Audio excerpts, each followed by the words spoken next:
नमस्कार दोस्तों, very very good evening. कैसे हैं आप सभी लोग? उम्मीद करता हूं एकदम बढ़िया है, एकदम फर्स्ट क्लास है। तो दोस्तों, कल की हम लोगों की क्लास नहीं हो पाई, उसके लिए माफी चाहूंगा। थोड़ा सा बहुत अर्जेंट काम आ गया था और वो इतना अर्जेंट था कि उसको टाला जा नहीं सकता था। एक अर्जेंट फाइलिंग करनी थी, तो क्योंकि वो पार्टी बाहर की थी और दिल्ली में आए हुए थे, वो लोग होटल में रुके हुए थे, तो मुझे सही नहीं लगा कि उनका और ज़्यादा उनको परेशान किया जाए। तो थोड़ा सा ज़्यादा समय लग गया कल ऑफिस में। पर कोई बात नहीं, जो हमारा नुकसान हुआ है कल की क्लास का, उसको हम लोग ज़रूर बराबर करने की कोशिश करेंगे। तो दोस्तों, हम लोग जो टॉपिक डिस्कस कर रहे थे अपने लास्ट वीक, वो था सुप्रीम कोर्ट। और फ्राइडे की क्लास में हम लोगों ने सुप्रीम कोर्ट की जुरिस्डिक्शन को, जो कि एक सबसे इंपॉर्टेंट एस्पेक्ट है सुप्रीम कोर्ट के टॉपिक का, उसको डिस्कस करना शुरू किया था। हम लोगों ने आर्टिकल 131 पढ़ा था, जिसमें ओरिजिनल जुरिस्डिक्शन की बात थी। जब डिस्प्यूट्स सेंट्रल गवर्नमेंट या फिर स्टेट्स के बीच में आपस में अराइज होते हैं किसी भी लीगल राइट या लाइबिलिटी के संबंध में। पर वहां पे ये एक्सेप्शन भी था कि जो प्री कॉन्स्टिट्यूशन एग्रीमेंट्स वगैरह हैं, उनमें आमतौर पर सुप्रीम कोर्ट नहीं घुसता है। ठीक है। फिर हम लोगों ने आर्टिकल 132 पढ़ा था, जो एपेलेट जुडिक्शन की बात करता है हमारे सुप्रीम कोर्ट की कॉन्स्टिट्यूशनल मैटर्स, जिसमें बताया गया था कि किसी भी कार्रवाई में, फिर वो चाहे सिविल हो या क्रिमिनल हो, अगर कभी भी कोई भी ऐसा substantial question of law arise हो जाए जिसके लिए इंटरप्रेट करना जरूरी हो इंडियन कॉन्स्टिट्यूशन को, तो वहां पर जो हमारा हाई कोर्ट है जिसके सामने वो केस है, वो एक सर्टिफिकेट जारी कर सकता है, जिस सर्टिफिकेट के आधार पर अपील फाइल की जाती है। और ये सर्टिफिकेट कौन से आर्टिकल के अंदर इशू होते हैं? आर्टिकल 134A के अंदर। आज ही डिस्कस करेंगे उसको। फिर उसके बाद हम लोगों ने आर्टिकल 133 डिस्कस किया था, जो सिविल मामलों में, सिविल मैटर्स में एपेलेट जुडिक्शन को डिस्कस करता है। अब ये जो आर्टिकल 133 था, इसमें भी क्राइटेरिया वही था, सब्सटेंशियल क्वेश्चन ऑफ लॉ होना चाहिए था। पर यहां पे जो सब्सटेंशियल क्वेश्चन ऑफ लॉ होना चाहिए था, वो substantial question of law of general importance हम लोगों को चाहिए। और उसके बारे में हाई कोर्ट को ऐसा लगे कि भाई ये एक ऐसा मुद्दा है कि सुप्रीम कोर्ट इसके ऊपर फैसला सुनाएगा तो ज्यादा बेहतर रहेगा, तो हाई कोर्ट सर्टिफिकेट जारी करता है। फिर अगेन वही वाला क्राइटेरिया, सर्टिफिकेट जो है आर्टिकल 134A के अंदर जारी होता है। ये हमारा मेजर डिस्कशन रहा है अभी तक जुरिस्डिक्शन को लेकर। आज उसी को कंटिन्यू करेंगे। सबसे पहला आर्टिकल आज जो हम लोग डिस्कस करने वाले हैं, वो होने वाला है आर्टिकल 134, जो आपके सामने है। और ये एक ऐसा आर्टिकल है जिसमें हम लोग सुप्रीम कोर्ट की एपेलेट जुडिक्शन को ही डिस्कस कर रहे हैं, जैसा हम लोगों ने 132 और 133 में किया। बस यहां फर्क इतना सा है कि यहां पे ये जो एपेलेट जुडिक्शन है, ये क्रिमिनल मैटर्स में है। तो कॉन्स्टिट्यूशनल मैटर्स में 132, सिविल मैटर्स में 133 और क्रिमिनल मैटर्स में 134। पर आप देखो, तीनों ही ये जो जुरिस्डिक्शन है, इनके लिए जो लेवल ऑफ सेटिस्फेक्शन चाहिए वो अलग अलग। कहां 132 में केवल substantial question of law as to the interpretation of constitution चाहिए था, पर वहीं आर्टिकल 133 के अंदर वो substantial question of law of general importance बन गया था। तो जो टेस्ट है, जो क्राइटेरिया है, वो बदल रहा है। अब आइए पढ़ते हैं कि आर्टिकल 134 के अंदर जब किसी क्रिमिनल मामले में अपील फाइल करनी होती है सुप्रीम कोर्ट के सामने, तो वहां पे क्या टेस्ट है, क्या क्राइटेरिया है और हाई कोर्ट का क्या रूल है। क्योंकि आप देखो, आर्टिकल 132 और 133 दोनों में ही हाई कोर्ट का सबसे क्रूशियल रोल है। क्योंकि अगर हाई कोर्ट सर्टिफिकेट नहीं देगा आर्टिकल 134A के अंदर, तो कोई भी पार्टी अपील फाइल कर ही नहीं सकती। क्या यही सेम फंडा आर्टिकल 134 में भी है या कुछ डिफरेंट है? आपके लिए हिंट दे देता हूं कि कुछ डिफरेंट है, तो मजा आएगा पढ़ने में। आइए, article 134, appellate jurisdiction of the Supreme Court in regard to criminal matters. In regard to criminal matters, सारा जो फर्क है वो इसी बात का है, क्रिमिनल मैटर्स। सबसे पहला क्लॉज, एन अपील शैल लाई। अब देखिए यहां पे शैल लिखा हुआ है, और शैल का मतलब क्या है? मैंडेटरी वाली सिचुएशन, यहीं से लैंग्वेज बिल्कुल चेंज हो गई। मैं आपको पहले ही बता रहा हूं, आर्टिकल 132 और 133 के मुकाबले आर्टिकल 134 बहुत अलग है। ठीक है, तो पहली बात यहां पर शेल लिखा हुआ है, an appeal shall lie to the supreme Court from any judgment, final order or sentence of a criminal in a criminal proceeding of a high court in the territory of India। अब देखिएगा सबसे important, if the high Court, अब ABC point है, एक एक करके पढ़ेंगे। पहला point, has on appeal reversed an order of acquittal of an accused person and sentence him to death। ये सबसे पहला क्राइटेरिया है और ये सबसे एब्सोल्यूट है।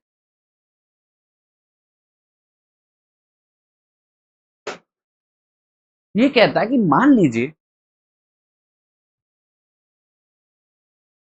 कि कोई व्यक्ति है, उसके ऊपर किसी भी अपराध का आरोप लगा और वो आरोप हल्के फुल्के अपराध का नहीं है, सीरियस ऑफेंस का। जैसे मान लीजिए कि किसी भी व्यक्ति पे डकैती का या गैंग रेप का या फिर मर्डर वगैरह का चार्ज लगा है, जहां पे डेथ पेनल्टी का प्रावधान है। तो आप समझ गए कि सिचुएशन जो है वो थोड़ी सी सीरियस है। अब ये जो व्यक्ति है, इसके ऊपर कार्रवाई चली होगी, ट्रायल चलाया गया होगा, और आप सभी को पता है कि आमतौर पर सीरियस ऑफेंसेस में जो ट्रायल चलाता है वो सेशन कोर्ट चलाता है, चाहे मामला मर्डर का हो, डकैती का हो या फिर गैंगरेप वगैरह जैसे ऑफेंसेस का हो। ठीक है, कौन चलाता है? सेशन कोर्ट चलाता है। अब मान लीजिए सेशन कोर्ट में कार्रवाई चली, ट्रायल चला, ढंग से चला,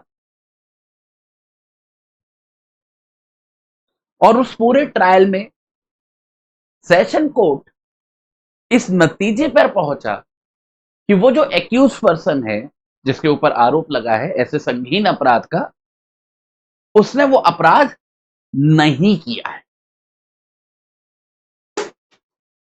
तो क्या फैसला रहा दोस्तों ट्रायल कोर्ट का, सेशन कोर्ट का, कि वो जो एक्यूज पर्सन है वो अपराधी नहीं है।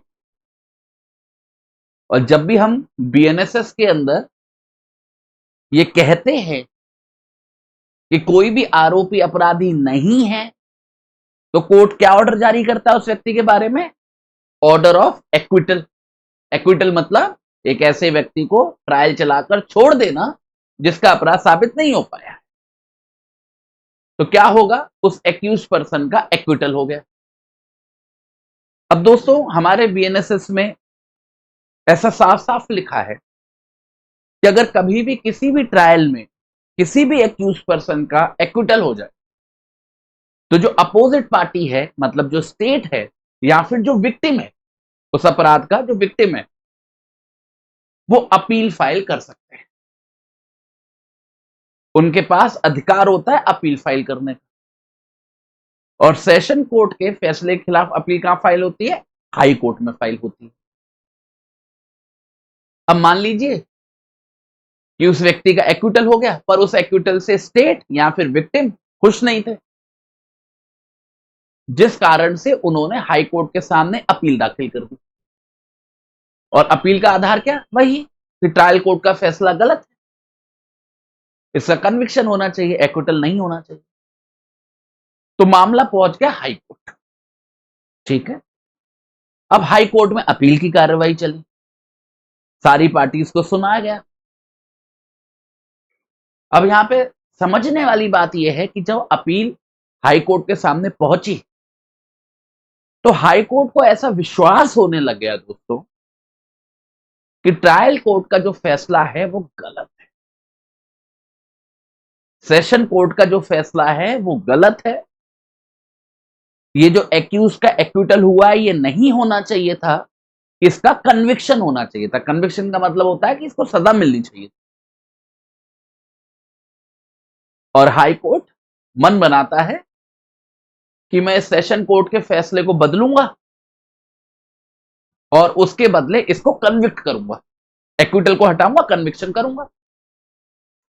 पर दोस्तों ध्यान रखिएगा, अभी भी इस पॉइंट पर भी ये जो पॉइंट नंबर ए हमने पढ़ा, ये एक्टिवेट नहीं हुआ है, इसकी सारी रिक्वायरमेंट पूरी नहीं हुई। इस ए को सेटिस्फाई करने के लिए इतना काफी नहीं है कि हाई कोर्ट किसी एक्यूज के एक्विटल को हटाकर कन्विक्ट कर रहा है। ये उसकी केवल एक स्टेज है, इसमें एक और चीज चाहिए और वो ज्यादा इंपॉर्टेंट है, क्योंकि वो संगीन अपराध था जिसमें डेथ पेनल्टी का प्रावधान था। तो हाई कोर्ट जो है दोस्तों, वो ना केवल उस लोअर कोर्ट के एक्विटल को हटाकर कन्विक्ट कर रहा है, बल्कि उस कन्विक्शन में जो सजा दी जा रही है हाई कोर्ट के द्वारा, वो डेथ पेनल्टी है, कोई और सजा नहीं है। क्योंकि आमतौर पर जिसमें भी डेथ पेनल्टी होती है और भी ऑप्शन होते हैं, जैसे इंप्रिजनमेंट फॉर लाइफ भी दे सकते हो, पर हाई कोर्ट क्या कह रहा है, नहीं, मैं ना केवल एक्विटल को हटा के कन्विक्ट करूंगा, पर जो मैं सजा दूंगा वो केवल डेथ पेनल्टी ही दूंगा। तो दो रिक्वायरमेंट हो गई, नीचे के एक्विटल के ऑर्डर को कन्विक्शन में बदलो और उस कन्विक्शन के अंदर जो सेंटेंस दो वो डेथ पेनल्टी का दो। जब ये दोनों एक साथ सेटिस्फाई होते हैं, तब ये पॉइंट ए सेटिस्फाई होता है। और यहां पर आपको किसी की जरूरत नहीं, आपको ना हाई कोर्ट से पूछने की जरूरत है, ना आपको सेशन कोर्ट से पूछने की जरूरत है, आपका अधिकार है। और यहां पे आपसे मतलब है उस एक्यूज व्यक्ति का जिसको डेथ पेनल्टी दी गई है, उसका अधिकार है कि वो सुप्रीम कोर्ट के सामने अपील फाइल कर सकता है। उसे यहां पे ना हाई कोर्ट के सर्टिफिकेशन की जरूरत है, ना किसी के हाथ पैर जोड़ने की जरूरत है। He can come to the supreme Court and file the appeal, that's it. अगर ये दो कंडीशन एक्विटल से कन्विक्शन वाली और डेथ पेनल्टी वाली सेटिस्फाई होती है तो पहला।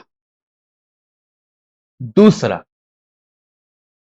If the high court has withdrawn for trial before itself any case from any court subordinate to its authority and has in such trial convicted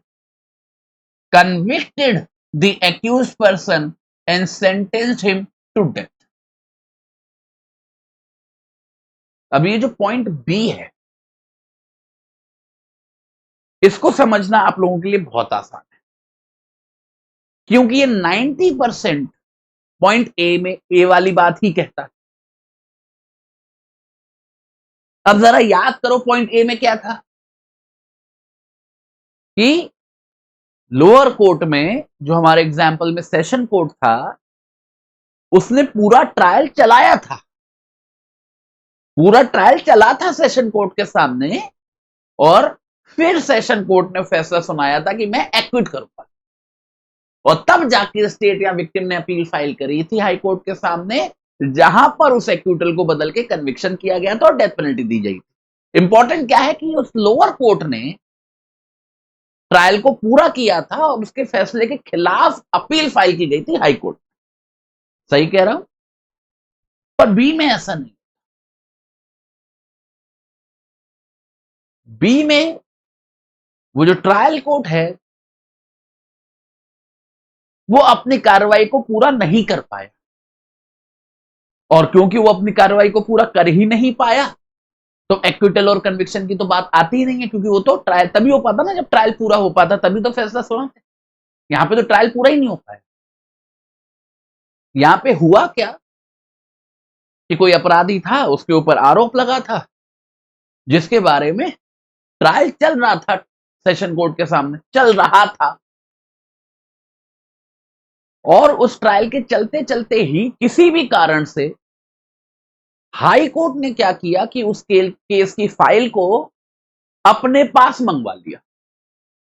मतलब high court ने उस केस को उस सेशन कोर्ट से विड्रॉ करवा के यह फैसला किया कि इसका ट्रायल मैं चलाऊं। क्या ऐसा किया जा सकता है? हां, बिल्कुल किया जा सकता है।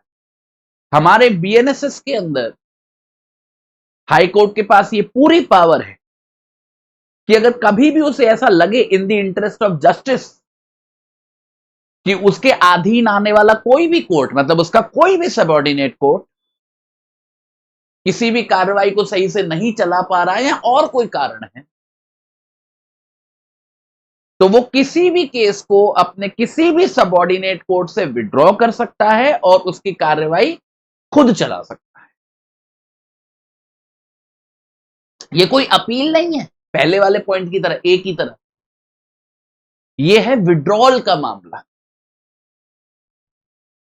तो ऐसा ही किया गया। हाई कोर्ट ने क्या किया, ट्रायल को पूरा नहीं होने दिया लोअर कोर्ट के सामने और उस केस को विड्रॉ कर लिया अपने पास। अब ऑब्वियस सी बात है, जब हाई कोर्ट विड्रॉ करेगा अपने पास तो कार्रवाई को उसे चलाना होगा, ट्रायल वो चलाएगा।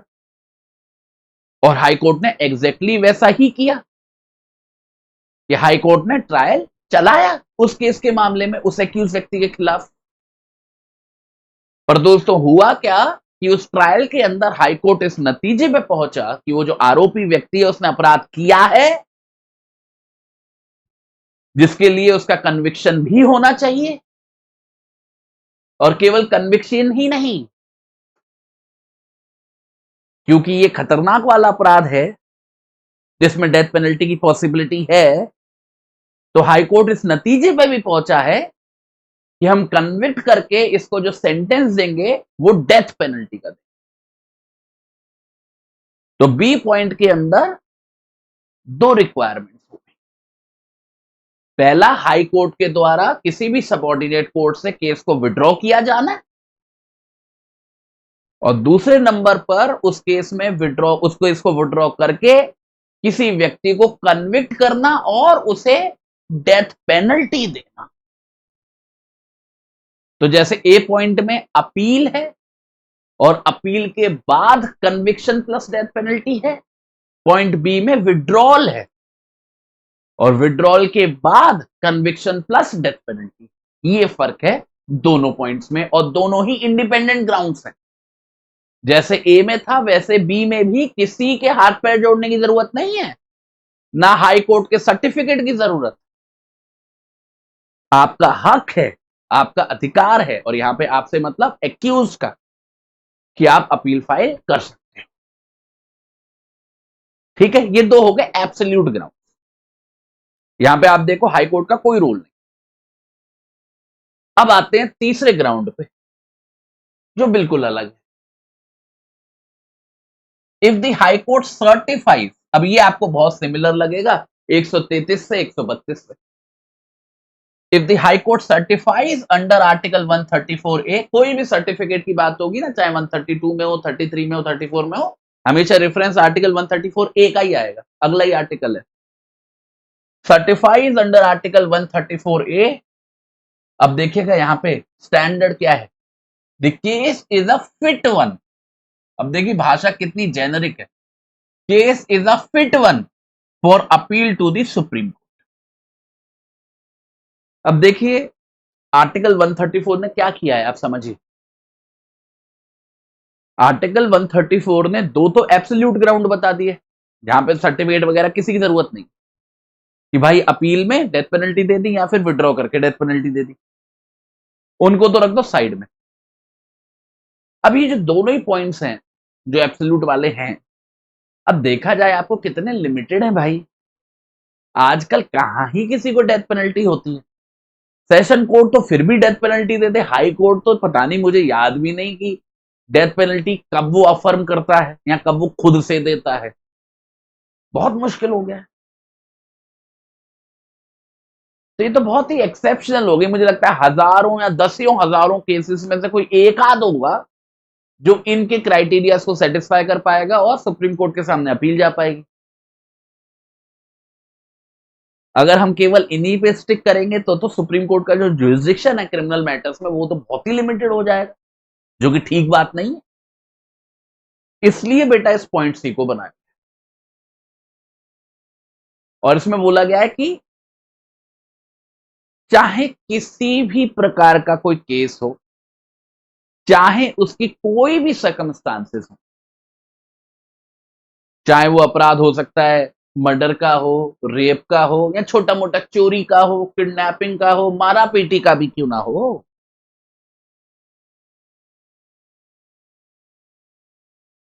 जिसमें सेशन कोर्ट ने या सबऑर्डिनेट कोर्ट ने कुछ भी फैसला दिया,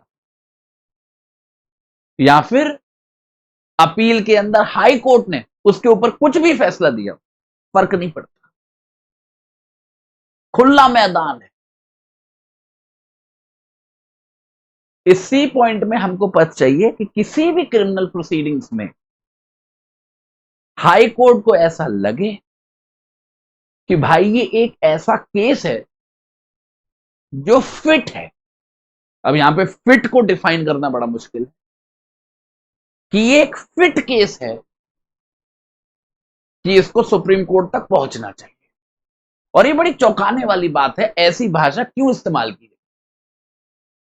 आमतौर पर संविधान जैसे डॉक्यूमेंट में या किसी भी लीगल डॉक्यूमेंट में ऐसी लैंग्वेज, ऐसी जेनरिक लैंग्वेज कभी नहीं यूज की जाती है। आप खुद ही कंपेयर करो, आर्टिकल 132 में भी सर्टिफिकेट की बात है, आर्टिकल 133 में भी सर्टिफिकेट की बात है, पर वहां पे बहुत स्पेसिफिक लैंग्वेज यूज की गई है भाई, सब्सटेंशियल क्वेश्चन ऑफ लॉ या फिर substantial question of law of general importance. ऐसा कुछ यहां पे क्यों नहीं अराइज हो रहा है, ऐसा कुछ यहां पे क्यों नहीं लिखा, क्योंकि सब्सटेंशियल क्वेश्चन ऑफ लॉ तो भाई क्रिमिनल केसेस में भी अराइज हो सकता है, फिर ऐसा क्यों। अब इस क्यों का एग्जैक्ट जवाब तो नहीं है मेरे पास,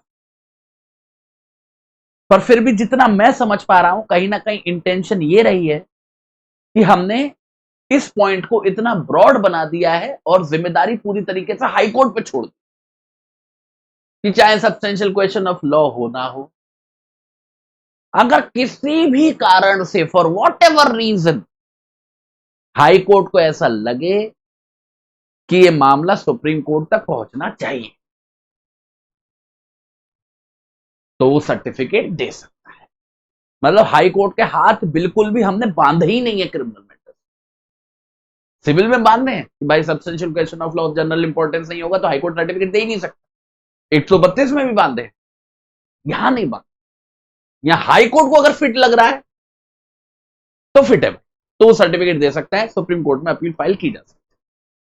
इसका एक कारण ये भी है कि देखिए सिविल मामलों में क्या होता है ना, पैसा या प्रॉपर्टी वगैरह इन्वॉल्व होती है, तो आप अपील के लिए एक अच्छा स्टैंडर्ड सेट कर रहे हो तो कोई बात नहीं है, ज्यादा से ज्यादा नुकसान क्या होगा कि किसी का पैसा चला जाएगा, प्रॉपर्टी चली जाएगी। पर आमतौर पर क्रिमिनल मैटर्स में क्या है ना, आदमी का जीवन हो सकता है कि फंसा हुआ, कि उसको कारावास हो रहा है, उसकी पर्सनल लिबर्टी छिन रही है, आर्टिकल 21 वगैरह इन्वॉल्व होते हैं। तो वहां पे ये सोचा होगा कॉन्स्टिट्यूशनल मेकर्स ने कि यहाँ पे जो अपील का आधार है उसको जितना ब्रॉड रख सकें उतना ब्रॉड रखें, और उनको ये भाषा ठीक लगी तो उन्होंने ये इस्तेमाल कर दी। ठीक है, तो टोटल 3 रास्ते हैं, 2 बहुत संकीर्ण है, लिमिटेड है, और एक बिल्कुल खुला मैदान। ये मान लो ये 2 छोटी छोटी सी गलियां हैं, पतली पतली, जैसे कॉलोनियों में गलियां होती है ना, और ये है पूरा आपका 8 लेन हाईवे। एक बार रिवाइज कर लेते हैं। पॉइंट ए में किसी भी एक्विटल के खिलाफ फाइल की गई अपील के अंदर हाईकोर्ट के द्वारा conviction plus death penalty. Point B में हाई कोर्ट के द्वारा किसी भी सबऑर्डिनेट केस, सबऑर्डिनेट कोर्ट से किसी केस को विड्रॉ करना और उसके अंदर कन्विक्ट करके डेथ पेनल्टी दे देना। और तीसरे नंबर पे कि किसी भी क्रिमिनल प्रोसीडिंग्स में हाई कोर्ट को ऐसा लगे कि ये फिट केस है, सुप्रीम कोर्ट के सामने अपील फाइल होनी चाहिए मेरे फैसले के खिलाफ। बात खत्म। अब आते हैं provided that an appeal under sub clause C. Sub clause सी वही सर्टिफिकेट वाली बात, क्योंकि ये सबसे बड़ा वाला highway. Appeal under sub clause C shall lie subject to such provisions as may be made in that behalf under clause 1 of article 145 and to such conditions, अब देखिएगा, as the high court may establish or require. अब देखिए, ये बात तो बिल्कुल सही है, क्योंकि क्रिमिनल मामले हैं, हम अपील के आधारों को बड़ा रखना चाहते थे, पर आप सभी को पता है कि यार भले ही वो हाई कोर्ट्स हैं, पर अपने अपने अलग अलग हाई कोर्ट्स का या हाई कोर्ट के जजेस का भी स्टैंडर्ड अलग अलग। आप हर एक से एक्सपेक्ट नहीं कर सकते कि उसमें वो लेवल ऑफ अंडरस्टैंडिंग या वो लेवल ऑफ समझदारी होगी कि वो बेतुके केसेस को सर्टिफिकेट नहीं देगा। एक्सपेक्ट करना थोड़ा सा मुश्किल है, खासकर जब हम लोग अपने एक्सपीरियंसेस को देखते हैं। तो ये भी बड़ा जरूरी था कि खुला मैदान बिल्कुल खुला भी ना रह जाए, कहीं तो उसमें नकेल थोड़ी बहुत कसी जाए। तो इसमें दो रास्तों से नकेल आती है, एक आती है आर्टिकल 145 से, अभी आगे आएगा, अभी मैं इसका जिक्र नहीं करूंगा, अभी 145 पढ़ेंगे तब मैं आपको बता दूंगा। अभी ये दूसरी वाली बात समझ, ऐसा हो सकता है कि किसी भी पर्टिकुलर केस में क्लॉज सी का इस्तेमाल करके हाई कोर्ट सर्टिफिकेट दे रहा हो, कोई प्रॉब्लम नहीं है, पर हाई कोर्ट के पास यह पावर है कि वो उस सर्टिफिकेट को देते वक्त कुछ कंडीशंस लगा सकता है। मतलब वो एक कंडीशनल सर्टिफिकेट होगा जिसका इस्तेमाल करके आप अपील तभी फाइल कर सकोगे एज लॉन्ग एज आप उन कंडीशंस को सेटिस्फाई कर रहे हो।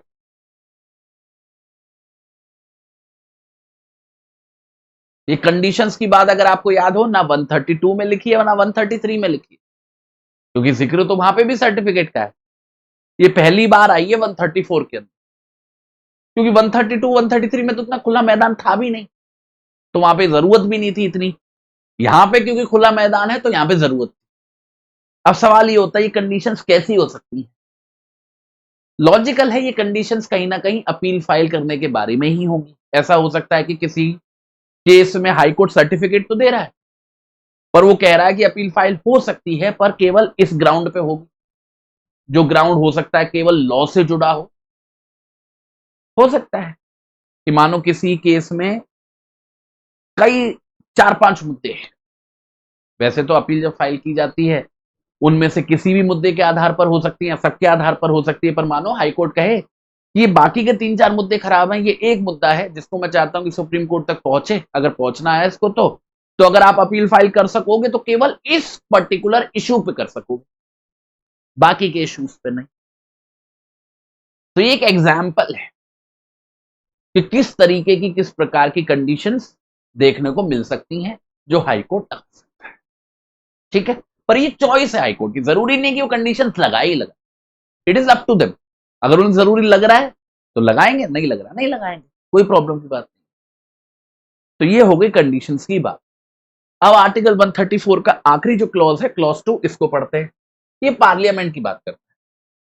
पार्लियामेंट में by law confer on the supreme court any further powers. अब ये तो दे दी हमारे कॉन्स्टिट्यूशन के अंदर, इसके अलावा any further powers to entertain and hear appeals from any judgment, final order or sentence in a criminal proceedings of a high court in the territory of India subject to such conditions and limitations as may be specified। अब देखिए ये बहुत अच्छा clause है। अब संविधान बनाया था जब, या over a period of time जो भी जरूरी लगा संविधान में लिखना वो हमने लिख दिया, और कहीं ना कहीं मोर और लेस एक स्ट्रक्चर दे दिया कि भाई क्रिमिनल प्रोसीडिंग्स में क्या क्या पॉसिबिलिटीज हैं सुप्रीम कोर्ट के सामने अपील फाइल करने की। पर आप सभी को पता है कि समय बदलते समय के साथ देश की जरूरतें भी बदलती हैं। कई सारे ऐसे नए अपराध जो पहले कभी सोचे भी नहीं थे वो भी पिक्चर में आने लग जाते हैं, होता है।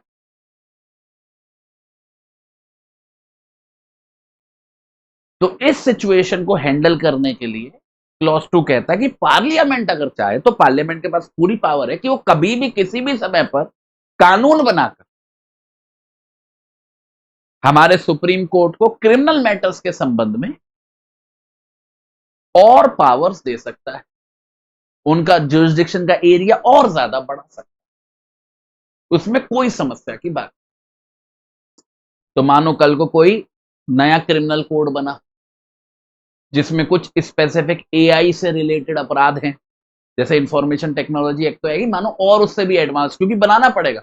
जिस लेवल से एआई अभी डेवलप हो रहा है, आप ये मान के चलिए अगले 5-6 साल में एक और कोड बनेगा, क्योंकि जो अपराधों का रास्ता है वो एआई ही हो रहा है ऑलरेडी। तो हो सकता है कि कल को पार्लियामेंट कानून बनाए और कहे कि ऐसे सभी केसेस में सुप्रीम कोर्ट के सामने अपील फाइल करने का अधिकार होगा, स्पेसिफिकली एक्सक्लूड कर दे या इंक्लूड कर दे सिचुएशंस को। तो पार्लियामेंट के पास ये ऑप्शन हमेशा है कि वो लॉ बनाकर सुप्रीम कोर्ट की जो एपिलेट जुडिक्शन है उसको बढ़ा सकती है, पर याद रखिएगा घटा नहीं सकती। अब आप ये सोचो कि यह जो हमने एपिलेट पावर दी है इसको घटा दे पार्लियामेंट, घटा नहीं सकती है किसी लॉ से। अगर इनको घटाना है तो कॉन्स्टिट्यूशन में ही बदलाव करना पड़ेगा, आर्टिकल 368 का इस्तेमाल करना पड़ेगा, वो एक आप आम कानून के रास्ते से नहीं कर पाओगे। आम कानून के रास्ते से, जिसकी क्लॉज 2 बात करता है, आप पावर्स को बढ़ा सकते। ठीक है, ये हो गया बेटा आपका आर्टिकल 134। अब इसके बाद हम बात करते हैं आर्टिकल 134A की। ये एक ऐसा आर्टिकल है, इसका रेफरेंस आप देखिए आर्टिकल 132 में भी आया, 133 में भी आया, और अभी लास्ट में हमने पढ़ा 134 में भी आया। और आप सभी को पता है, इसमें कोई सस्पेंस नहीं है कि इसके अंदर सर्टिफिकेट वाली बात हम लोगों को समझनी है, क्योंकि सर्टिफिकेट इसी आर्टिकल के अंदर इश्यू करता है हाईकोर्ट अपील के लिए। तो आइए क्या कहता है देखते हैं। Article 134A, certificate for appeal to the supreme Court. Every high court passing or making a judgment, decree, final order or sentence referred to in clause 1 of article 132 already पढ़ के आए हैं, clause 1 of article 133 already पढ़ चुके हैं, और clause 1 of article 134 अभी पढ़ा। अब सुनिएगा, may if it deems fit to do on its own motion, ध्यान से सुनिएगा, on its own motion, and shall if an oral application is made by or on behalf of the party aggrieved immediately after the passing or making of such judgment, decree or final order or sentence, determined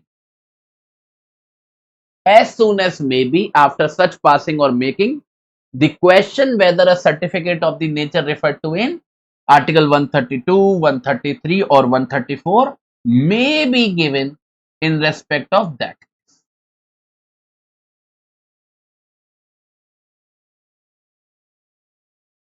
देखो, हमने जो certificate issue करने की बात करी है article 132 में, 133 में और 134, उसकी दो परिस्थितियां हो सकती है बेटा। एक तो परिस्थिति वही है कि भैया हाई कोर्ट ने फैसला सुनाया और कोई पार्टी खुश नहीं है उस फैसले से, कोई ना कोई तो होगी जो खुश नहीं होगी, वो हाई कोर्ट से रिक्वेस्ट करे कि सर ऐसा है, हम सुप्रीम कोर्ट के सामने अपील फाइल करना चाहते हैं, तो आप हमारे फेवर में सर्टिफिकेट इशू कर दो। एक तो नॉर्मल सिचुएशन यही है, और आमतौर पर होता भी यही है 90% केसेस में, कि जो पार्टी है वो रिक्वेस्ट करेगी हाई कोर्ट से कि भैया हम सुप्रीम कोर्ट के सामने अपील फाइल करना चाहते हैं। ठीक है, पर इसका मतलब ये नहीं है कि आप सोचो कि हाई कोर्ट निर्भर है किसी पार्टी की एप्लीकेशन पर इस सर्टिफिकेट को जारी करने के लिए, ऐसा बिल्कुल नहीं। अगर हाई कोर्ट ने कोई भी फैसला सुनाया, चाहे मामला 132 का हो, 133 का हो या 134 का हो, और हाई कोर्ट को ऐसा लग रहा है कि ये जो हमारा केस है इसमें वो जो रिक्वायरमेंट्स है सर्टिफिकेट वाली वो पूरी हो रही। अगर 132 का है वही substantial question of law constitutional interpretation वाला, 133 का है तो वही substantial question of law of general importance, या आर्टिकल 134 में कि फिट लग रहा है। तो हाईकोर्ट खुद से अपनी स्वेच्छा से, सुओ मोटो बोलते हैं जिसको, सर्टिफिकेट जारी कर सकता है बिना किसी पार्टी के रिक्वेस्ट करे। उसके बाद अपील फाइल करनी है या नहीं करनी वो पार्टी देख लेंगी, वो सर्टिफिकेट जारी कर सकता है खुद से। तो दो रास्ते हो गए, एक तो एप्लीकेशन फाइल करने पर जो बी लिखा हुआ है, और एक खुद से। तो यहां पे खुद से जारी करना है या नहीं करना, एक तो ये चॉइस हो गई। और अगर एप्लीकेशन फाइल करी है तो जिम्मेदारी आ जाती है। अभी जिम्मेदारी किस बात की आती है? क्या इसका मतलब यह है कि किसी पार्टी ने एप्लीकेशन फाइल करी है तो उसको सर्टिफिकेट देना ही पड़ेगा? नहीं। जिम्मेदारी जो आई है, ये जो शेल शब्द इस्तेमाल किया गया है, ये सर्टिफिकेट को जारी करने के लिए नहीं, ये शेल इस्तेमाल किया गया है इस डिटरमाइन शब्द के पर्सपेक्टिव में। मतलब अगर कोई भी पार्टी एप्लीकेशन फाइल कर रही है सर्टिफिकेट के लिए तो कोर्ट की जिम्मेदारी है कि वो इस बारे में सोचेगा, इस मुद्दे को कंसीडर करेगा कि उसे सर्टिफिकेट देना चाहिए या नहीं देना। चॉइस अभी भी हाईकोर्ट के ही पास है, उसकी कोई मजबूरी नहीं है। मजबूरी बस इतनी सी है कि अगर कोई पार्टी रिक्वेस्ट कर रही है तो वो उस रिक्वेस्ट को कंसीडर करे और फिर जज करे 132, 133 या 134 के आधार पर कि सर्टिफिकेट देना चाहिए या नहीं। ठीक है, आगे बात समझ में? तो आर्टिकल 134 ए के अंदर सर्टिफिकेट कोई भी हाईकोर्ट खुद से भी दे सकता है बिना किसी रिक्वेस्ट के, या फिर पार्टी की एप्लीकेशन के बेसिस पे भी दे सकता है अगर उसे लगता है कि ऐसा करना ठीक है और आर्टिकल में लिखी हुई रिक्वायरमेंट्स पूरी हो रही हैं तो। ठीक है, ये हो गया आपका आर्टिकल 134 ए। इसके बाद आता है आर्टिकल 135। अब देखिए वैसे तो आर्टिकल 135 बहुत ज्यादा इंपॉर्टेंट नहीं है, पर आ रहा है तो पढ़ लेते हैं, ज्यादा टाइम नहीं लगेगा, 5 मिनट की बात। Jurisdiction and powers of the federal court. आपको समझा चुका हूं ना मैं फेडरल कोर्ट क्या होता है। Federal Court under existing law to be exercisable by the supreme Court until parliament by law otherwise provides. The Supreme Court shall also have jurisdiction and powers with respect to any matter to which the provisions of Article 133, Article 134 do not apply. If the jurisdiction and powers in relation to that matter were exercisable by the Federal Court immediately before the commencement of this constitution under any existing law. अब देखिए वैसे तो हम लोगों ने article 132 के अंदर या 133 के अंदर या 134 के अंदर इसी संविधान में बता दिया कि सुप्रीम कोर्ट की एपेलेट जुरिस्डिक्शन क्या है, बता दिया साफ साफ।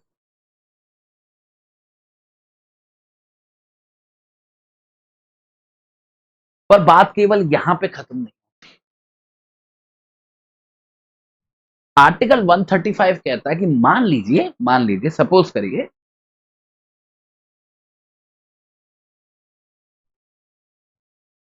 कि हमारे संविधान के लागू होने से पहले सुप्रीम कोर्ट तो था नहीं। सुप्रीम कोर्ट की जगह जो इंस्टीट्यूशन काम करता था उसे हम बोलते थे फेडरल कोर्ट। जो आज सुप्रीम कोर्ट का काम है वो उस समय पे फेडरल कोर्ट का काम होता था। और वो जो फेडरल कोर्ट था उसकी अपनी जुरिस्डिक्शन थी, उसकी अपनी पावर्स थी जिनके हिसाब से वो चलता था। ठीक है, उसकी एपेलेट जुडिक्शन भी होगी। अब मान लीजिए संविधान आ गया, आर्टिकल 132, 133, 34 बन गए। वैसे तो प्राइमरीली सुप्रीम कोर्ट इन्हीं के हिसाब से चलेगा, पर अगर ऐसा कोई मुद्दा आया जो आर्टिकल 133 या 134 के अंदर कवर नहीं हो रहा, मतलब एक ऐसा केस है जिसके लिए आर्टिकल 133 की जो रिक्वायरमेंट है या 134 की जो रिक्वायरमेंट है वो पूरी नहीं हो, पर वो एक ऐसा केस है जिसके संबंध में अगर फेडरल कोर्ट रहा होता वो अपील सुन पाता, ऐसा बिल्कुल हो सकता है, क्योंकि जो फेडरल कोर्ट की पावर्स थी वो तो गवर्नमेंट ऑफ इंडिया एक्ट 1935 से चलती थी, तो हो सकता है कि उस एक्ट के अंदर फेडरल कोर्ट को एपीलेट जुडिक्शन दे रखी हो किसी ऐसे मुद्दे के बारे में जिसके बारे में सुप्रीम कोर्ट को नहीं दी है कॉन्स्टिट्यूशन के अंदर। तो ये आर्टिकल 135 ऐसा कहता है कि भले ही सुप्रीम कोर्ट को वो पावर नहीं मिली है 133 या 134 के अंदर, अगर वो पावर फेडरल कोर्ट के पास, तो हम ये मान लेंगे कि सुप्रीम कोर्ट के पास भी वो पावर है। तो अगर कोई ऐसा मुद्दा है जिसके बारे में इस संविधान के अंदर आर्टिकल 133 134 के अंदर सुप्रीम कोर्ट अपील नहीं सुन सकता पर फेडरल कोर्ट सुन सकता था, तो हम ये मान लेंगे कि सुप्रीम कोर्ट भी सुन सकता है बाय डिफॉल्ट। हाँ, पार्लियामेंट के पास ये पावर है कि अगर वो चाहे तो ये फेडरल कोर्ट वाली बात को हटा सकता है, पर जब तक वो ऐसा नहीं कर रहा, और लेट मी टेल यू अभी तक ऐसा नहीं किया है पार्लियामेंट ने, तो जो एपीलेट जुरिस्डिक्शन फेडरल कोर्ट की थी हमारे संविधान लागू होने के समय पर, वही जुरिस्डिक्शन सुप्रीम कोर्ट की भी है, other than article 133, other than article 130। ठीक है, अब आप कह रहे हो कि मैं आर्टिकल 132 का नाम क्यों नहीं ले रहा, क्योंकि आर्टिकल 132 तो संविधान के इंटरप्रिटेशन के बारे में ना, उसकी पावर तो फेडरल कोर्ट के पास हो ही नहीं सकती, संविधान बाद में आया है, फेडरल कोर्ट पहले था। ठीक है, ये हो गया आपका आर्टिकल 135। अब इसके बाद जो अगला आर्टिकल हम लोग पढ़ने जा रहे हैं, article 136, again a very important provision, बहुत ही महत्वपूर्ण आर्टिकल है। ये बात करता है दोस्तों स्पेशल लीव टू अपील की, जिसको हम एसएलपी भी बोलते हैं, स्पेशल लीव पिटीशन भी बोलते हैं, special leave to appeal by the Supreme. छोटा सा आर्टिकल है और इसमें कुछ बहुत ज्यादा कठिन नहीं है। क्लॉज 1, शुरुआती देखो, शुरुआत कितनी खतरनाक है, not with standing anything in this chapter. Not with standing, जहां पे ये शब्द दिख जाए ना, नॉट विद स्टैंडिंग, समझ जाया करो कि वो प्रावधान बड़ा खतरनाक है। इसको बोलते हैं नॉन ऑब्स्टेंस क्लॉज। इसका मतलब होता है कि अभी तक हम लोगों ने जो कुछ पढ़ा उससे कोई फर्क नहीं पड़ता, वो माना जाएगा जो यहां लिखा है। ठीक है, not with standing anything in this chapter the supreme court में। अभी तक आपको ऐसा नहीं लग रहा था कि हम अपील की जब भी बात कर रहे हैं, सुप्रीम कोर्ट बेचारे का तो कोई रोल है ही नहीं, सुप्रीम कोर्ट को तो ऐसे ट्रीट कर रहे हैं हम जैसे कि वो सामान है, सर्टिफिकेट दे रहा है तो हाई कोर्ट दे रहा है या फिर एब्सोल्यूट ग्राउंड्स है। ना आर्टिकल 132 में, ना 133 में, ना 134 में, ना 134A में हमने कहीं पे एक जिक्र भी पढ़ा कि बेचारा सुप्रीम कोर्ट कोई रोल प्ले कर रहा हो इस बात में कि उसके सामने कौन सी अपील आएगी कौन सी नहीं आएगी। उस बेचारे को तो कोने में बिठा दिया नई दुल्हन की तरह, जो भी डिसाइड कर रहे हैं वो हाई कोर्ट साहब कर रहे हैं। तो बड़ी अजीब सी बात लग रही है। फिर आता आर्टिकल 136 और नॉन ऑब्स्टेंस क्लॉज के साथ आता है कि भैया हायरार्की भूल गए क्या, supreme court supreme court, high court तो अभी बच्चे हो तुम, कुछ लो नहीं ज्यादा। अब मैं अपनी पावर बताता हूं, तुमने अपनी बता ली, अब सुनो मेरी पावर क्या है। द सुप्रीम कोर्ट में in its discretion grant special leave to appeal from any judgment, decree, determination, sentence, order. अब इन शब्दों की ट्रांसलेशन में मत चले जाना, कोई फर्क नहीं पड़ता, फैसला। ठीक है, इन एनी कॉज और मैटर पास्ड और मेड बाई, अब सुनिएगा सबसे खतरनाक बात बता रहा हूं मैं आपको, पास्ड और मेड बाई एनी कोर्ट, केवल हाई कोर्ट नहीं, एनी कोर्ट, और केवल कोर्ट नहीं, any tribunal in the territory of India. ये है खतरनाक बात भाई। हम कहां आर्टिकल 134 के सी पॉइंट को खुला मैदान कह रहे थे, क्योंकि उसमें फिट लिख दिया था। आपको सही में खुला मैदान देखना है ना, तो ये है खुला मैदान। आर्टिकल 136 कहता है कि सुप्रीम कोर्ट की पूरी मर्जी है,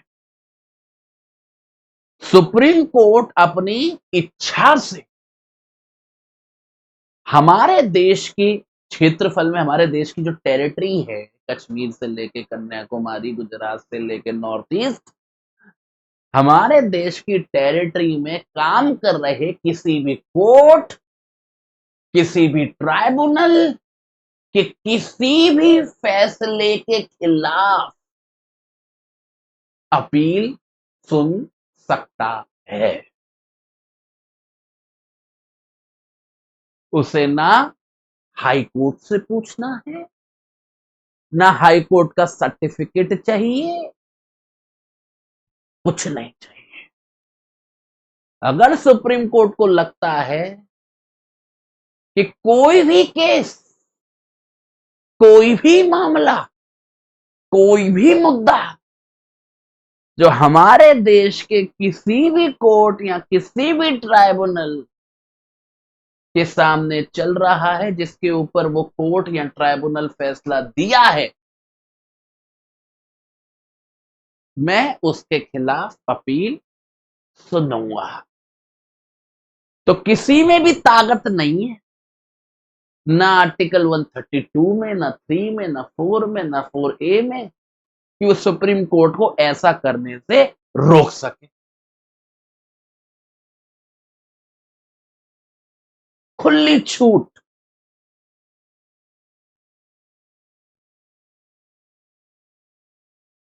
यहां पे कोई हायरार्की अप्लाई नहीं होती। आमतौर पर तो ये होता है ना कि भाई मानो सेशन कोर्ट का फैसला है तो अपील हाई कोर्ट में जाएगी, हाई कोर्ट का फैसला है तो सुप्रीम कोर्ट पे जाएगी। ये तो हायरार्की चलती है, हायरार्की तो मेंटेन करते हैं ना अपील में। यही पढ़ते हैं हम लोग सीपीसी में, आर्टिकल 90, सेक्शन 96, सेक्शन 100, यही पढ़ते हैं हम लोग अपने बीएनएसएस में। हायरार्की इज इंपॉर्टेंट, उस हायरार्की को फॉलो करना होता है, बात सही है, पर सुप्रीम कोर्ट को नहीं करना। अगर देश में कोई छुटपुट सा कोर्ट किसी कोने में बेचारा बैठा हुआ किसी गांव के अंदर कोई फैसला सुना रहा है ना, और सुप्रीम कोर्ट को ऐसा लगता है कि भाई मुझे सुनना चाहिए अपील, तो वो सुन सकता है। ये होती है पावर, जो पावर केवल एक सर्वोच्च न्यायालय को ही दी जाती है। तो अगर कहीं अन्याय हुआ है ना पूरे देश के किसी भी कोने में, किसी भी कोर्ट के द्वारा, तो उस बेचारे व्यक्ति को हायरार्की फॉलो करने की जरूरत है, कि वो सोचे कि पहले मैं अपने डिस्ट्रिक्ट में जाऊं, फिर डिस्ट्रिक्ट से मैं हाई कोर्ट पहुंचूं, और तब जाके हाई कोर्ट सर्टिफिकेट दे तो सुप्रीम कोर्ट जाऊं, तब तक जिंदा बचा मैं तो।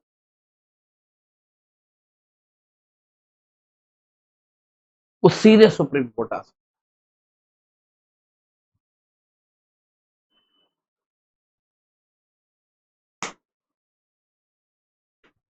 कोई लिमिट नहीं, कोई सब्सटेंशियल क्वेश्चन ऑफ लॉ की जरूरत नहीं, कोई substantial question of law of general importance की जरूरत नहीं, कोई एक्विटल का कन्विक्शन, कोई कन्विक्शन का एक्विटल, कोई डेथ पेनल्टी, किसी की जरूरत नहीं।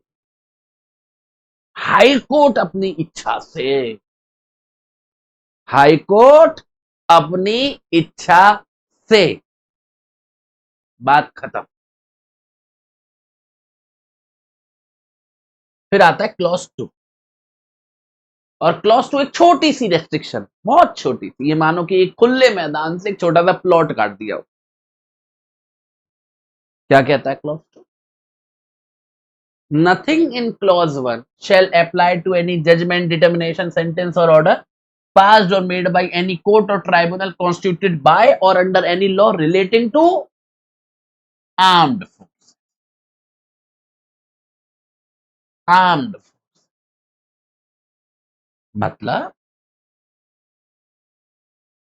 हमने पढ़ा ना क्लॉज 1 में कि कोई सा भी कोर्ट हो, कोई सा भी ट्राइब्यूनल, उसके फैसले के खिलाफ सुप्रीम कोर्ट अपील सुन सकता है।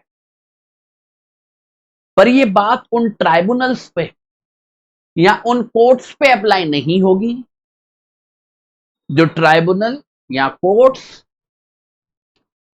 आर्म्ड फोर्सेस के लिए बनाए गए,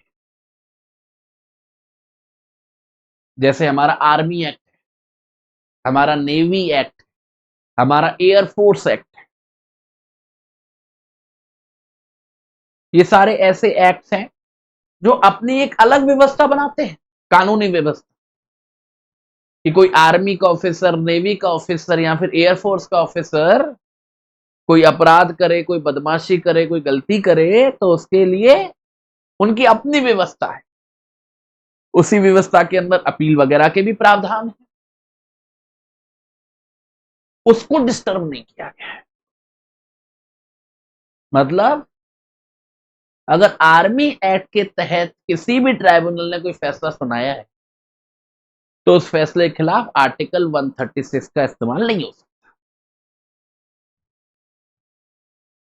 बस ये आर्म्ड फोर्सेस वाले ट्राइब्यूनल और कोर्ट्स को छोड़ दो, उसके अलावा आप जो भी कोर्ट्स देखते हो, जो भी ट्राइब्यूनल्स देखते हो, चाहे उनके कितने भी स्पेसिफिक एरिया हो, चाहे मामला टैक्स का हो, चाहे मामला सर्विस का हो, चाहे मामला टेलीकॉम का हो, उन सब के खिलाफ आर्टिकल 137, 136 खड़ा हुआ है।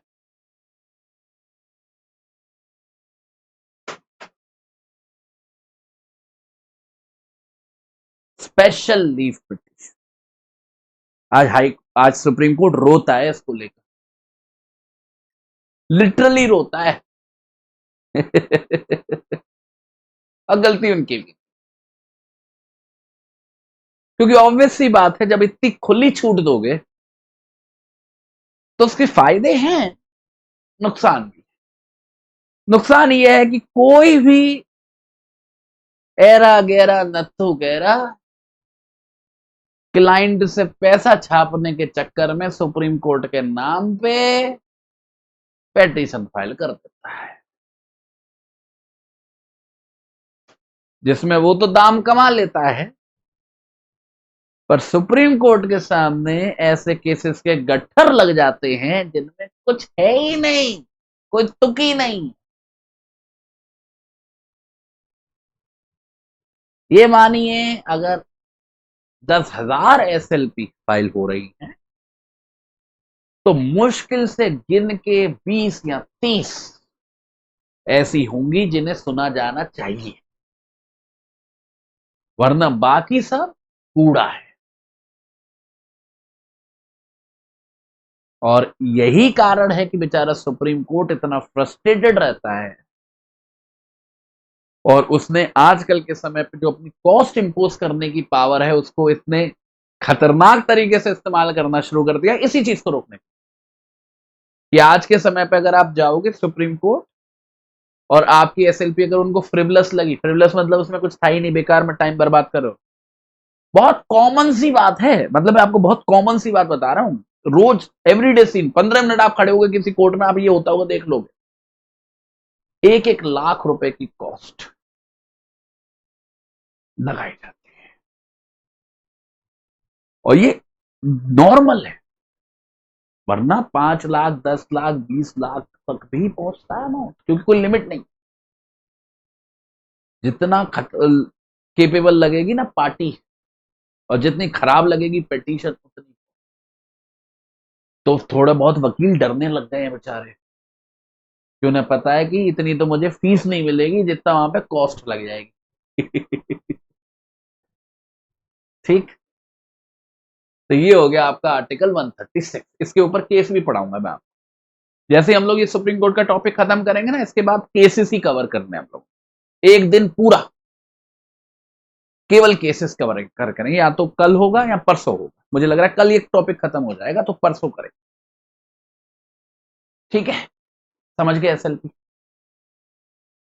अब इसके बाद एक और बहुत अच्छा आर्टिकल है और बहुत इंपॉर्टेंट आर्टिकल है, कई बार बच्चे इसको इग्नोर कर देते हैं, सही से पढ़ते नहीं है, पर ये इच्छा बहुत अच्छा आर्टिकल, इंपॉर्टेंट आर्टिकल 137। ये बात करता है दोस्तों रिव्यू की। रिव्यू एक बिल्कुल अलग है, अलग प्रक्रिया है। रिव्यू ऑफ जजमेंट्स और orders bye the supreme court subject to the provisions of any law made by parliament or any rules made under article 145। देखो आर्टिकल 145 का फिर से रेफरेंस आ गया, मैं आपको बता देता हूं हल्का सा। एक्चुअल में आर्टिकल 145 हमारे सुप्रीम कोर्ट को ये ब्रॉड पावर्स देता है कि वो अपने प्रोसीजर को रेगुलेट करने के लिए अदरवाइज रूल्स वगैरह ड्राफ्ट कर सकता है, बना सकता है।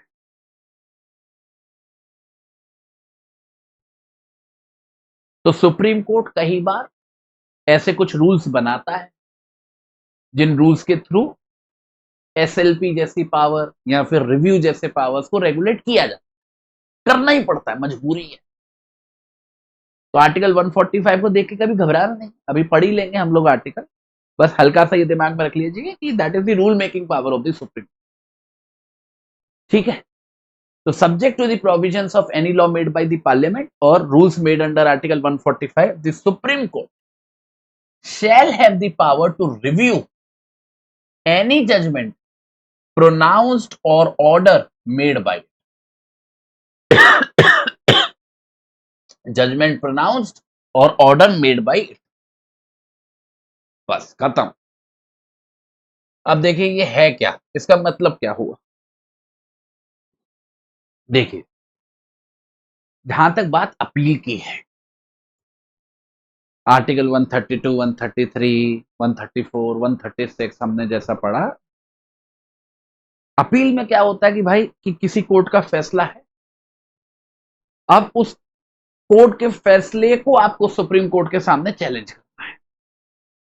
तो सुप्रीम कोर्ट क्या करता है कि वो जो कोर्ट का फैसला है जिसके खिलाफ चैलेंज फाइल किया गया है उसको देखता है भाई कि उस हाई कोर्ट ने या किसी भी फलाने लोअर कोर्ट ने क्या गलती करी, कि उसने तथ्यों को सही से नहीं समझा या कानून सही से नहीं लिखाया लगाया, जो भी है। तो हमेशा जो डिस्कशन का सब्जेक्ट मैटर रहता है वो रहता है एक ऐसा फैसला जो किसी और कोर्ट का है, ठीक। पर रिव्यू बिल्कुल अलग है। रिव्यू एक ऐसी परिस्थिति है कि मान लीजिए किसी भी केस में, चाहे वो मामला ओरिजिनल जुरिसडिक्शन का हो 131 के अंदर, या एपिलेट जुडिक्शन का हो 132 से लेके 136 तक, या फिर रिटविट का मामला हो आर्टिकल 32 के अंदर, या और भी कोई परिस्थिति हो जहां पर हमारे सुप्रीम कोर्ट ने कोई भी जजमेंट पास की हो या कोई भी आदेश जारी किया हो,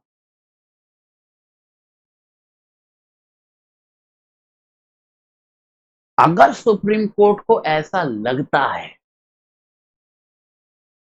कि उसने जो जजमेंट पास करी है या उसने जो आदेश जारी किया है, ऑब्वियस सी बात है जब वो जजमेंट पास की आदेश जारी किया सोच समझ के किया, सब कुछ एप्टली किया जैसा होना चाहिए, पर फिर भी ऐसा लगता है कि किसी भी आदेश में या किसी भी जजमेंट में कोई गलती हो,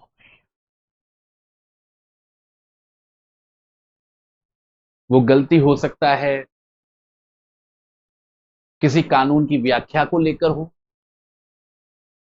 या हो सकता है कि बहुत ही कोई छोटी मोटी गलती हो, कोई क्लैरिकल या arithmetical mistake, that is also included. बड़ी बात क्या है कि सुप्रीम कोर्ट के पास ये पावर है कि वो अपनी उस गलती को सुधार सकता, अपने उस जजमेंट के अंदर या ऑर्डर के अंदर की गई गलती को ठीक कर सकता है, मतलब अपनी उस जजमेंट को या ऑर्डर को अकॉर्डिंगली अमेंड कर सकता है।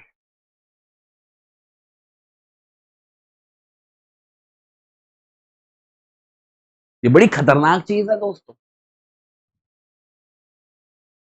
क्योंकि ये जो चीज हम कह रहे हैं कि भैया सुप्रीम कोर्ट अपने फैसलों में बदलाव कर पा रहा है उनको सुनाने के बाद, अपने आदेशों में बदलाव कर पा रहा है उनको सुनाने के बाद, ये तो सीधे तौर पर जो प्रेसिडेंट की डॉक्ट्रीन है उसके खिलाफ जा रहा है। प्रेसिडेंट का मतलब क्या है कि हम लोग आमतौर पर ये मान के चलते हैं ना कि भाई किसी भी न्यायालय ने फैसला सुना दिया, एक बार जज साहब के उस पर दस्तखत हो गए, मोहर लग गई, अब वो फाइनल है भाई। तभी तो सर्टेनिटी आएगी। अगर हम ये बोल देंगे कि कोई भी कोर्ट मुंह उठा के कभी भी अपने फैसले में, पुराने फैसले में बदलाव कर देगा, तो कभी पता ही नहीं चलेगा कि कोर्ट का फैसला है क्या असल में, क्योंकि वो तो कभी बदला जा सकता है। तो हम ये जो पढ़ते हैं लैंडमार्क केसेस, इन पे भरोसा कैसे कर पाएंगे? होएगा ही नहीं। तो हमेशा जो रिव्यू की पावर है और ये जो प्रेसिडेंट की डॉक्ट्रीन है, इसमें क्लैश रहता है। एक तरफ सर्टेनिटी ऑफ लॉ जो डॉक्ट्रीन ऑफ प्रेसिडेंट से आती है बहुत इंपॉर्टेंट है, और दूसरी तरफ ये भी बहुत इंपॉर्टेंट है कि हमारे सर्वोच्च न्यायालय को ये पावर होनी चाहिए कि अगर उससे कोई गलती हुई है तो उसे इंतजार ना करना पड़े कि कल को फ्यूचर में कोई दूसरा केस आएगा तो उसको मैं अलग तरीके से व्याख्या करके उस गलती को सुधार दूंगा, तब तक वो गलती गलती ही बनी रहेगी। ये भी बहुत गलत। इसलिए दोनों में बैलेंस करना जरूरी है। ऐसा बैलेंस जहां पे प्रेसिडेंट की भी वेटेज बनी रहे, सर्टेनिटी ऑफ लॉ बनी रहे, और कुछ एक्सेप्शनल सिचुएशंस में रिव्यू की भी पावर बनी रहे। तो आर्टिकल 137 ने तो कुछ ज्यादा नहीं कहा, उसने तो कह के छोड़ दिया भाई कि सुप्रीम कोर्ट के पास पावर है कि वो अपने फैसलों को रिव्यू कर सकती है, की गई गलतियों को सुधार सकती है। इसमें ना कोई लिमिट लगाई है ना कोई रेस्ट्रिक्शन लगाई है। लिमिट या रेस्ट्रिक्शन या तो आर्टिकल 145 के अंदर सुप्रीम कोर्ट खुद लगा लेगा रूल्स बनाकर, या फिर पार्लियामेंट बना सकती है कानून बनाकर। पार्लियामेंट ने तो ऐसा कुछ बहुत ज्यादा किया नहीं है, पर हाँ आर्टिकल 145 के अंदर रूल्स बनाए हुए हैं जिसमें कहीं ना कहीं इस रिव्यू की पावर को बहुत रेस्ट्रिक्ट किया गया है। पर हमें उतना डिटेल में जाने की जरूरत नहीं है, क्योंकि हमारा जो इस लेवल का एग्जाम है उसमें ये सब नहीं।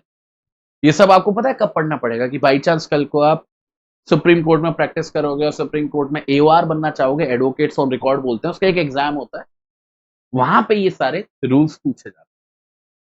केवल वही एक एग्जाम है जहां पे आपको इसको पढ़ना पड़ेगा, अदरवाइज ये रूल्स वगैरह आपको देखने की जरूरत नहीं है। बस आपके लिए इतना काफी है कि सुप्रीम कोर्ट के पास अपने फैसलों को रिव्यू करने की पावर है। ठीक है, ये हो गया बेटा आपका 137। इसके बाद आता है आर्टिकल 138। अब देखो दो तीन आर्टिकल्स आएंगे जो ठीक ठाक है, ज्यादा इंपॉर्टेंट नहीं है, तो मैं नहीं चाहूंगा कि आप इन पे बहुत ज्यादा टाइम निकालो, थोड़ा सा स्पीड में ही बढ़ाएंगे। आर्टिकल 138 बात करता है enlargement of the jurisdiction, enlargement of the jurisdiction of the Supreme Court. Clause 1. The Supreme Court shall have such further jurisdiction and powers with respect to any of the matters in the union list as Parliament may by law confer. आप सभी को पता है कि हम लोग एक federal system है और एक फेडरल कंट्री में जो ताकतें हैं उनका बंटवारा होता है, और हमारे यहाँ राज्यों ने और केंद्र ने बंटवारा कैसा किया है? शेड्यूल 7 के अंदर किया है। लिस्ट बनाकर 3 लिस्ट बनाई है। एक यूनियन लिस्ट बनाई है जिसपे पार्लियामेंट कानून बनाती है, एक स्टेट लिस्ट बनाई है जिस पर राज्य सरकारें कानून बनाती है, और एक कंकरेंट लिस्ट है जिसपे दोनों बना सकते। अब देखिए वैसे तो सुप्रीम कोर्ट जो है, हम ये नहीं कह सकते कि वो केवल केंद्र सरकार की है या केवल पार्लियामेंट की, ऐसा तो नहीं है। सुप्रीम कोर्ट तो पूरे देश की है, और उसके सामने जो केसेस आते हैं या आ सकते हैं वो किसी भी कानून के बारे में हो सकते हैं जो कानून शायद पार्लियामेंट ने बनाया हो या किसी राज्य सरकार ने बनाया हो। दोनों तरीके के केसेस आ सकते हैं।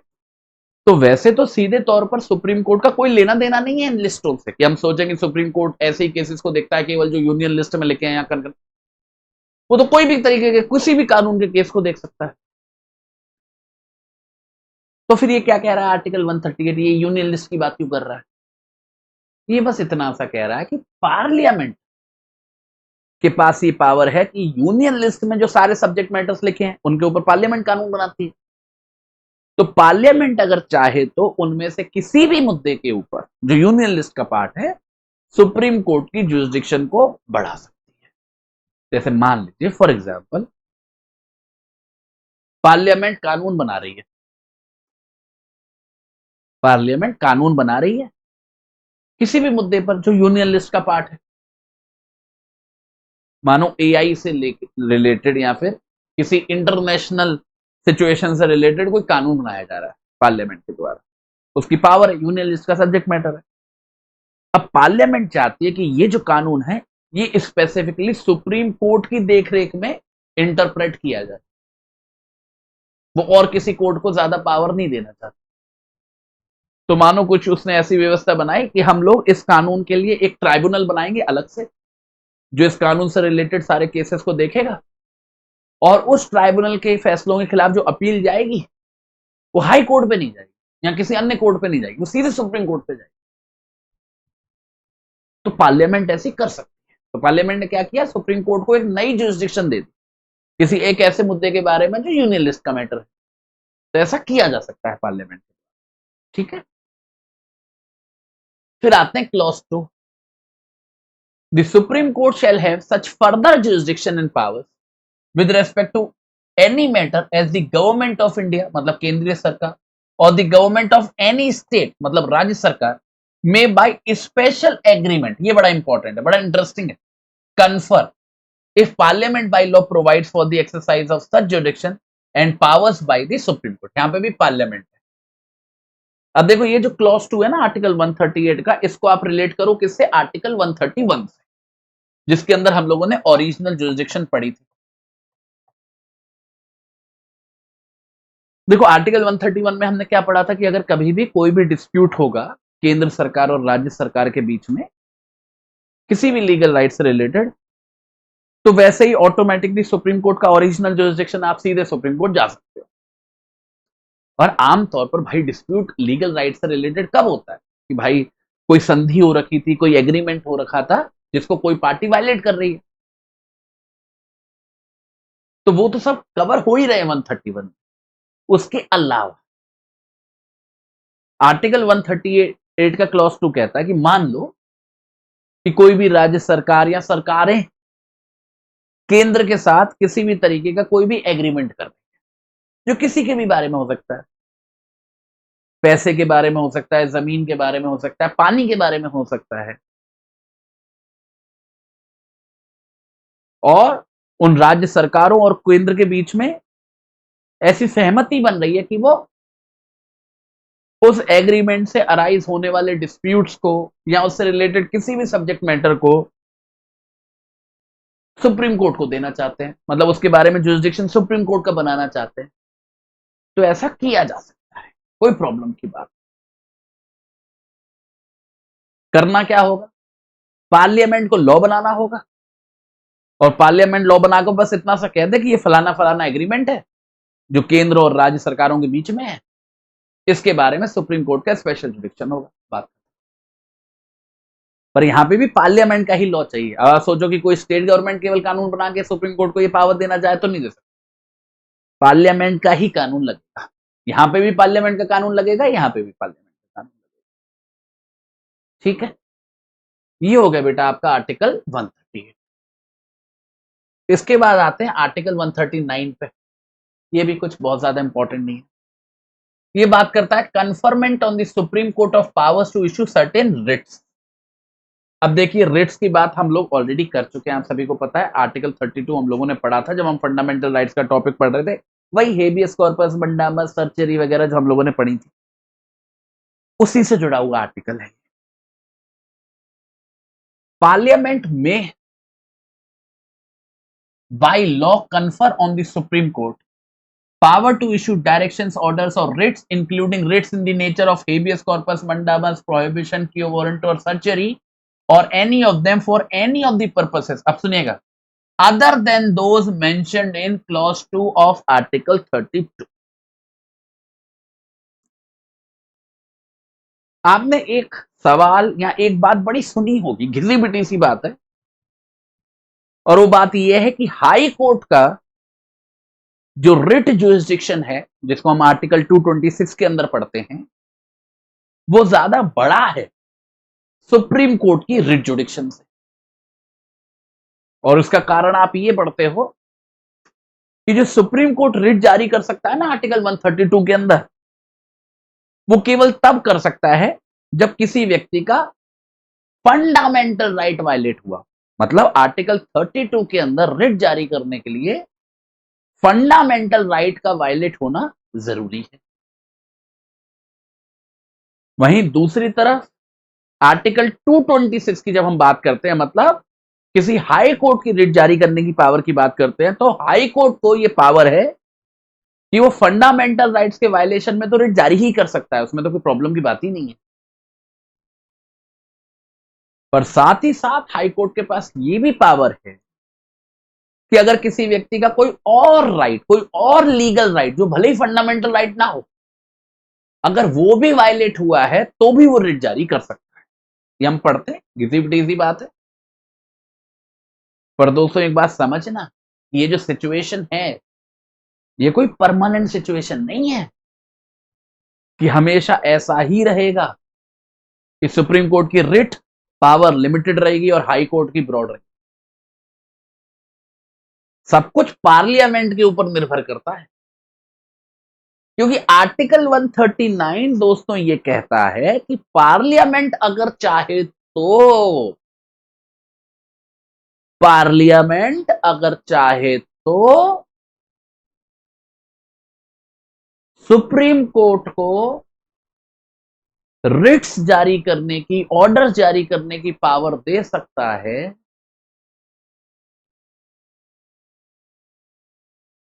ऐसे मामलों में भी जो आर्टिकल 32 के अंदर कवर नहीं होते हैं। मतलब अगर पार्लियामेंट चाहे तो सुप्रीम कोर्ट को एम्पावर कर सकता है कि वो ना केवल फंडामेंटल राइट्स के वायलेशन के केसेस में, बल्कि किसी नॉर्मल लीगल राइट्स के वायलेशन के केसेस में भी हाई कोर्ट की ही तरह रिट जारी कर सके। पार्लियामेंट ने अभी तक इस पावर को एक्सरसाइज नहीं किया है, इसलिए हम आज भी कह पा रहे हैं कि सुप्रीम कोर्ट की रिट पावर कम है हाई कोर्ट से। पर जिस दिन पार्लियामेंट ने यह पावर एक्सरसाइज कर दी, उस दिन ये फर्क नहीं रह जाएगा।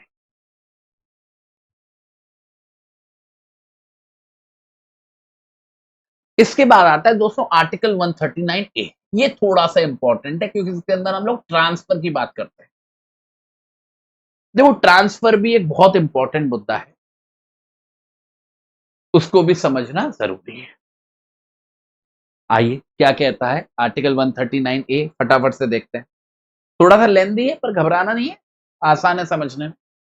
Clause 1, where cases involving the same and substantially same questions of law are pending before the supreme Court or one or more high courts or before two or more high courts,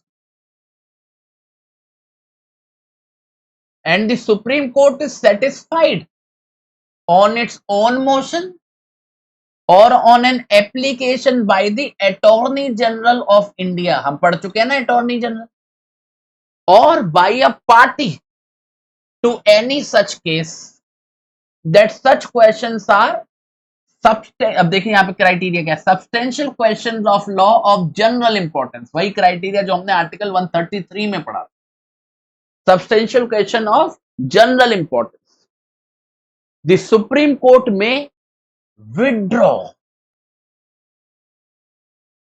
supreme court में withdraw the case और cases pending before the high court और the high court and dispose of all the cases itself, provided that the Supreme Court may, after determining the said questions of law, return any case so withdrawn together with a copy of its judgment on such questions to the High Court from which the case has been withdrawn, and the High Court shall on receipt thereof proceed to dispose of the case in conformity, conformity with the said judgement.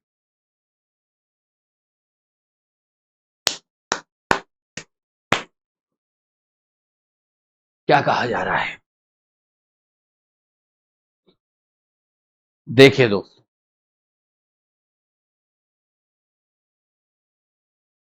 ऐसा बहुत commonly हो सकता है कि हमारे देश में एक साथ कई सारे ऐसे केसेस अराइज हो जाएं जिनमें जो कानूनी मुद्दे हैं वो एक जैसे हों। जैसे मान लीजिए कि पार्लियामेंट ने कोई नया कानून बनाया, जो पार्लियामेंट की पावर है। अब पार्लियामेंट ने वो कानून बनाया, अब उसका कोई प्रावधान है, कोई सेक्शन है जिसमें जो भाषा इस्तेमाल की गई है वो थोड़ी सी कॉम्प्लिकेटेड है, जेनरिक है। जैसे मान लीजिए कल को एआई को लेकर कोई पार्लियामेंट नया कानून बनाए, इंफॉर्मेशन टेक्नोलॉजी से हटके कोई एक बिल्कुल पूरा नया कानून बनाए जिसमें ये सारी जो चीजें हो रही हैं आजकल ये सब डिस्कस किया जाए। अब ऑब्वियस सी बात है कि मामला टेक्नोलॉजी का है तो उसमें टेढ़े मेढ़े शब्द भी इस्तेमाल होंगे, ब्लॉकचेन, ये सारी चीजें लिखनी पड़ेंगी उसमें। अब मानो उस कानून के अंदर ऐसा ही कोई आर्टिकल सेक्शन 2 है मानो, जिसमें डेफिनेशन, जिसमें किसी शब्द की डेफिनेशन दी गई है और वो बड़ा टेक्निकल सा शब्द है। अब जिस तरीके से डेफिनेशन दी गई है वो बहुत ज्यादा क्लियर नहीं कर पा रही कि वो कहना क्या चाहती है। अब हुआ क्या कि ये कानून पूरे देश में लागू हो गया। अब जो लोग हैं जो एआई इंडस्ट्री में काम करते हैं या एआई के साथ डील करते हैं उनके ऊपर वो कानून लागू होने लग गया, डिस्प्यूट्स अराइज होने लग गए, एक साथ अपराध होने लगे उस कानून के अंदर, सिविल डिस्प्यूट्स अराइज होने लगे उस कानून के अंदर। अब कई सारे केसेस अलग अलग हाई कोर्ट्स के पास पहुंच गए और उन केसेस में मुद्दा बन रहा है मानो वही वाली डेफिनेशन, कि इस डेफिनेशन से पार्लियामेंट का मतलब क्या है। यही मुद्दा बॉम्बे हाई कोर्ट के पास भी पड़ा हुआ है किसी केस में, इलाहाबाद हाई कोर्ट में भी ऐसा एक आध केस पड़ा हुआ है, या मानो और हाई कोर्टों के सामने भी ऐसा ही कोई केस है। बहुत नॉर्मल सी चीजें हो सकता है। और मानो ऐसा ही कोई केस सुप्रीम कोर्ट के सामने भी आ गया। अब आप सोचो कितनी खराब परिस्थिति हो गई है कि जब एक ही कानूनी मुद्दा अलग अलग हाई कोर्ट्स के पास है या फिर हाई कोर्ट और सुप्रीम कोर्ट के पास है, अब ये जो हाई कोर्ट फैसला सुनाएंगे ये तो अपनी समझदारी से सुनाएंगे भाई। और ऐसा बिल्कुल हो सकता है कि इन हाई कोर्ट्सों की जो व्याख्या हो उस डेफिनेशन को लेके वो भी अलग अलग हो सकता है कि इलाहाबाद हाई कोर्ट उस डेफिनेशन को जैसे डिफाइन करे वो बिल्कुल अलग हो और कॉन्ट्राडिक्टरी हो उस डेफिनेशन से, उस इंटरप्रिटेशन से जो बॉम्बे हाई कोर्ट कर रहा है। जो हो सकता है बिल्कुल अलग हो जो सुप्रीम कोर्ट कर दे। इससे होगा क्या? इससे पूरे देश में कंफ्यूजन हो जाएगा कि एक ही बात, एक ही मुद्दा कितने अलग अलग तरीके से डिफाइन किया जा रहा है। मुंबई में उसका कुछ और मतलब निकल रहा है, उत्तर प्रदेश में कुछ और मतलब निकल रहा है, आंध्र प्रदेश में कुछ और मतलब निकल रहा है। ये ठीक थोड़ी ना है कानूनी व्यवस्था के लिए। इसलिए ये आर्टिकल 139A बनाया। ये सुप्रीम कोर्ट को एक बहुत इंपॉर्टेंट पावर देता है। और वो पावर क्या है कि मान लो अगर कभी भी ऐसी सिचुएशन हो जाए कि सेम कानूनी मुद्दे एक से ज्यादा हाई कोर्ट्स के पास या फिर सुप्रीम कोर्ट और हाई कोर्ट के पास पेंडिंग है, तो वो उन सभी केसेस को सारे ही हाई कोर्ट से विड्रॉ कर लेगा कि रहने दो, तुम मत डिसाइड। जैसे इलाहाबाद वाले पे है, बॉम्बे वाले पे पेंडिंग चल रहा है कि तुम मत डिसाइड करो, मुझे दो, मुझे दो, सबसे जाके ले लेगा, अरे मुझे दो ये सारे केस, ये वाली डेफिनेशन इंटरप्रेट करने ना, तुम छोड़ो, मुझे दो। सारे केसेस विड्रॉ कर लेगा। और वो ये पावर यहां तो खुद से एक्सरसाइज कर सकता है, खुद से कर सकता है, उसे किसी की जरूरत नहीं। या फिर हो सकता है जो अटॉर्नी जनरल है, जो सेंट्रल गवर्नमेंट का वकील है, वो एप्लीकेशन फाइल कर सकता है सुप्रीम कोर्ट के सामने कि सर ऐसा ऐसा है, ये कंफ्यूजन हो रहा है, हमारे कानून की वजह से आप सारे मंगा लो।